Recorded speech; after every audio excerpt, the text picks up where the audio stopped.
Thanks for joining us for another episode of Boom and Bust. I'm your host, Tony Clement. I'm here at the News Forum where all voices matter. Is the concern over China's economic, political, and military rise overwrought? The U.S. economy is forecast to exceed China's growth rate this year for the first time since 1976, and there are other indicators of China faltering. Joining us to discuss is Craig Singleton. He is a senior fellow at the Federation for the Defense of Democracies in Washington, D.C. Welcome to the program. Thanks for having me, Tony. I guess first give us your sort of general assessment of the state of China right now at present time. Absolutely. Well, I think there's a particular narrative out there that China is on the rise, and it's one that the Chinese Communist Party has been very keen to amplify, and it's one that for many years corresponded to every sort of quantifiable metric out there about China. Its military continues to grow. If you were to look at economic statistics throughout the 2000s, you would say, wow, this is an economic juggernaut. China is everywhere and doing everything.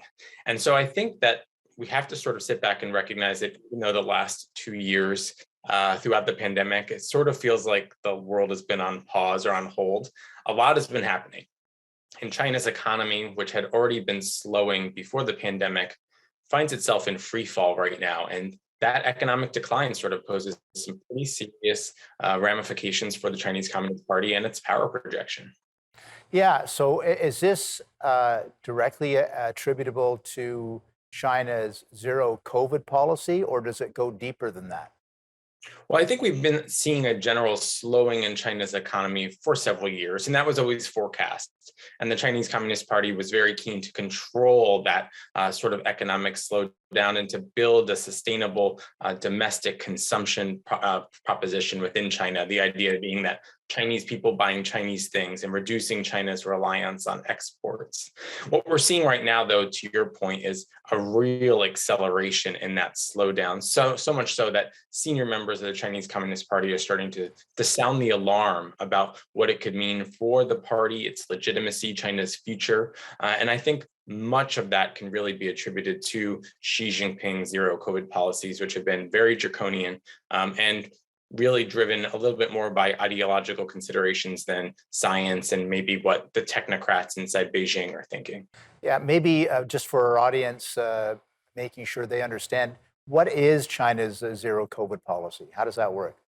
Sure. So the prism through which Beijing typically views COVID is the notion that China can do it better, that China's system is more efficient, and that they've sort of watched with alarm as the United States and Western European countries and Canada had these mass lockdowns and big contractions in their economy. And the Chinese said, well, we don't think we need to go through some of those steps, and we sort of think that we can contain it in radically different ways. The Chinese have refused to embrace mRNA vaccines like Canada, the United States, and the rest of the Western sort of world.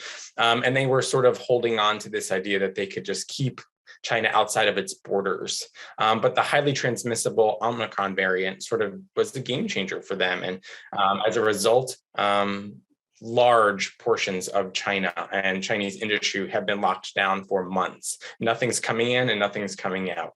And a lot of that is driven by the fact that the Chinese vaccine, the one that was domestically developed, is by no means as effective as the Western vaccine. But the Chinese Communist Party can't accept the Pfizer and Moderna and the Western vaccines, right? Because that would be tacit admission that its vaccine development program was not as strong and that its vaccine is not as good.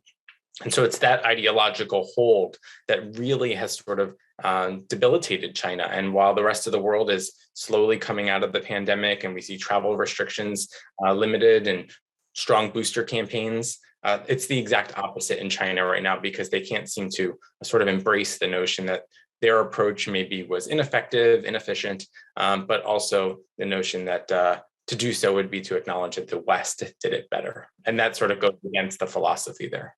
Right. So they kind of put all their poker chips on one bet, and they have done a good job, as far as we know, of reducing deaths, but the cost, the economic cost, and the psychological cost has been large.